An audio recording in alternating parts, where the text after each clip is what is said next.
Bem, deixar a última intervenção para o fim, como parece, acabarmos com essa questão, mas já agora, o Cano levantou aqui questões, não dá muito tempo a desenvolver, mas uma das questões é a segurança social, a sustentabilidade. Que proteção social podemos ter dinheiro para sustentar?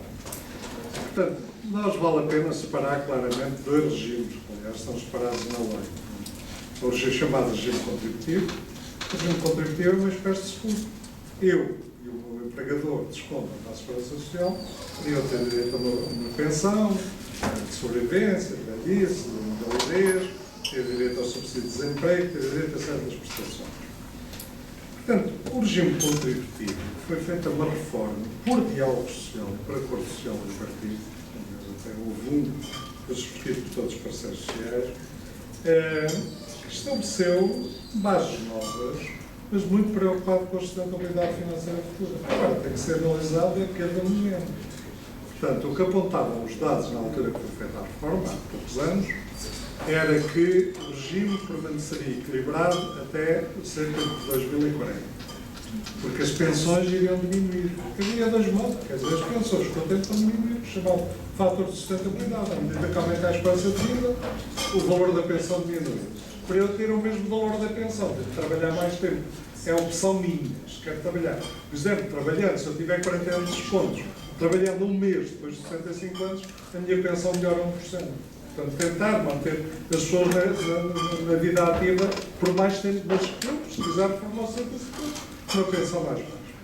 Portanto, isso conduzia a dados que conduziam a segurança social equilibrada até 2040 e com superávites. Com havia superávites, há um fundo financeiro que vai aumentando, em 2040 isto começa a dar buraco, portanto o fundo aguenta o sistema até 2050. É evidente que não vamos escutar que o sistema estoura em 2050. Ou seja, periodicamente tem que haver uma revisão do sistema e introduzir reformas para garantir a sustentabilidade no longo prazo. E garantir que os jovens que hoje entram no mercado de trabalho vão ter direito a uma reforma digna daqui a 40 anos. Portanto, é uma base fundamental. Eu quero dizer que uma das questões que está contemplada no sistema é o plafonamento das pensões. As pessoas aqui ignoram isso.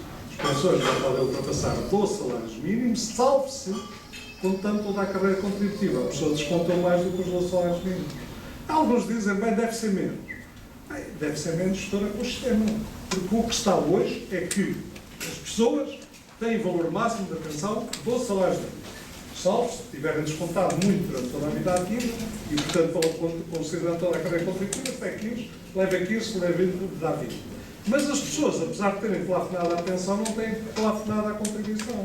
Se as pessoas receberem 20 salários mínimos ou 30, descontam na base de 20 ou 30. Ou seja, esse valor vai funcionar para mecanismos de solidariedade. Alguns, numa perspectiva de privatização da segurança social, dizem vou plafonar as pensões e as contribuições. E, portanto, aqueles que recebem muito podem ir a um sistema de segurança social. É como aqueles que dizem, ok, o sistema do Serviço Nacional de Saúde deve ser uma saúde para os pobrezinhos, quem tiver dinheiro vai para um hospital para ricos. A escola deve financiar ao mesmo nível, quer a escola pública, quer privada. A escola pública vai para aqueles que têm menores rendimentos e, portanto, não pagam nada. E, portanto, é uma escola de pobrezinhos. A escola privada vai para os ricos, para além de pagam também uma certa contribuição e garantem uma melhor qualidade da escola. É uma visão, eu não comungo dessa visão. E, portanto, eu digo, pronto, nada impede que haja mecanismos complementares de segurança social. Agora, os mecanismos complementares de segurança social não devem afetar a solidariedade do sistema público. Já agora, dentro deste sistema de segurança social, há o regime não contributivo. Quando se fala em pensão social, em rendimento social de inserção, em abono de família, etc., está no regime não contributivo financiado por impostos. E, portanto, o problema deste regime é que o dinheiro é cá disponível nos impostos para financiar estas prestações. O Estado aí fixa. Mas no regime contributivo devia haver voz, tem havido, trabalhadores e empregadores, que são as que financiam o sistema. O Estado não mete lá onde está. O Estado não mete lá onde está. E, portanto, tenhamos bem presente esta questão. Segunda questão, e portanto é evidente que se vão pôr problemas no futuro, a aumentação da idade de reforma, como digo, eu acho melhor atuar a nível do volume da pensão e as pessoas poderem trabalhar mais porque querem ou poderem sair porque querem. Porque se eu aumentar a idade de reforma aos 67, quem sair aos 65 é fortissimamente penalizado.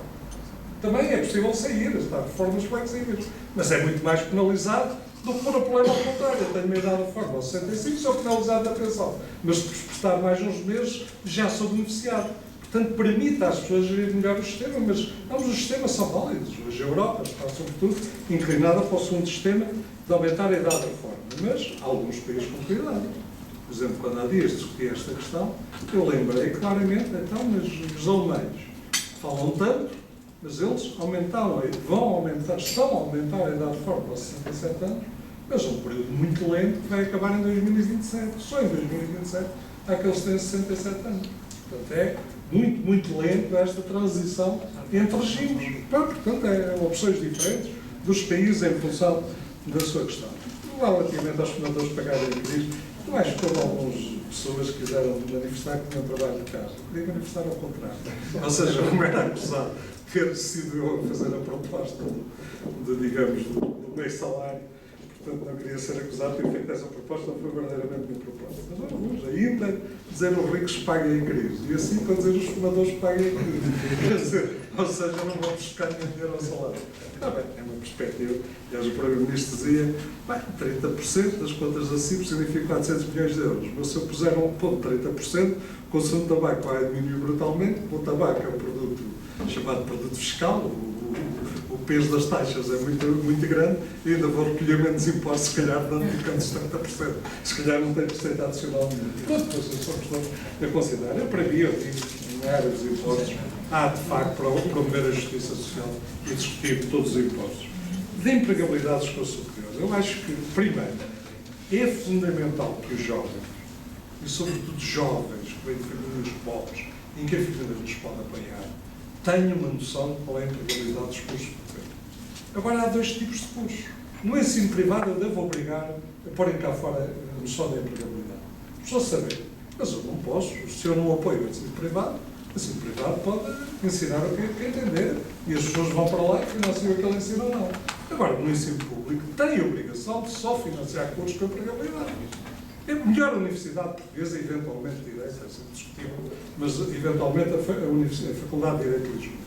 Hoje há muito mais licenciados em Direito do que as necessidades do mercado de trabalho. Porquê é que o Estado autorizou a Faculdade de Direito de Lisboa a aumentar o número de alunos e financiou estes cursos? Não é possível persistir nessas políticas. Deve ser financiado em termos de empregabilidade. E, portanto, é não estar a criar armadilhas para os jovens que entram. Portanto, na pública, o Estado, através do financiamento, pode garantir um ajustamento às necessidades da sociedade ou da economia. Nas privadas, tem que obrigar a transparência relativamente à questão da empregabilidade. Doutor Carlos, nós estamos de acordo com os problemas da globalização, mas quero dizer que o movimento sindical atua em termos da globalização. E atua a dois níveis. Uma, porque a CSI, Confederação Sindical Internacional, estamos filiados desde a fundação do UGT, na altura chamávamos Centro Nacional de Sindicatos Livres. Portanto, tem, por exemplo, tem reuniões, sempre que há reuniões do G20, sempre que há reuniões do G8, tem reuniões periódicas com a FMI, com o Banco Mundial, com as diferentes instituições financeiras, atua em diferentes plataformas e, sobretudo, atua na própria Organização Internacional do Trabalho. Pretende ser um contraponto à Organização Mundial do Comércio, introduzir a dimensão social na questão da Organização Mundial do Comércio. Totalmente sindical. E quer dizer que nos países emergentes há sindicatos. Embora o sindicalismo seja muito forte na Europa. Por exemplo, na Índia há sindicatos. A China, não vamos discutir, teoricamente tem 200 milhões de filiados. Mas o sindicato chinês. Mas aquilo é, de facto, uma extensão do Partido Comunista Chinês. Portanto, o dirigente máximo da central, na nomenclatura do Partido Comunista, é o terceiro ou quarto, quer dizer, aliás, como em Cuba. Mas na China, na Índia existem, olha, no Egito existem. E era uma coisa interessante na OIT. Quando a OIT queria discutir a proibição do trabalho infantil, os sindicatos chineses e indianos, mesmo na reunião de sindicatos, estavam contra. E este é que é o problema. É o problema de hoje, por exemplo, sindicatos nórdicos estarem contra, muitas vezes, o diálogo social europeu, porque tem direitos muito mais avançados. E países muito mais pobres estar contra certas normas, porque entendem que é condição fundamental para as famílias que haja certas formas de trabalho que a nós nos causa indignidade, que nos causa indignação.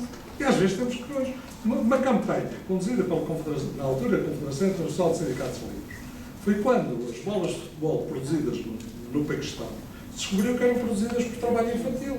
Foi feita uma campanha brutal. E a internacional teve, claramente, que alterar procedimentos e teve que passar a controlar se nas suas fábricas havia trabalho infantil. No Paquistão, como na Índia, como na Indonésia, se havia trabalho infantil. E até pôr as etiquetas, este produto foi produzido sem trabalho infantil. É evidente, o problema é quem controla as etiquetas. Mas, portanto, há este problema.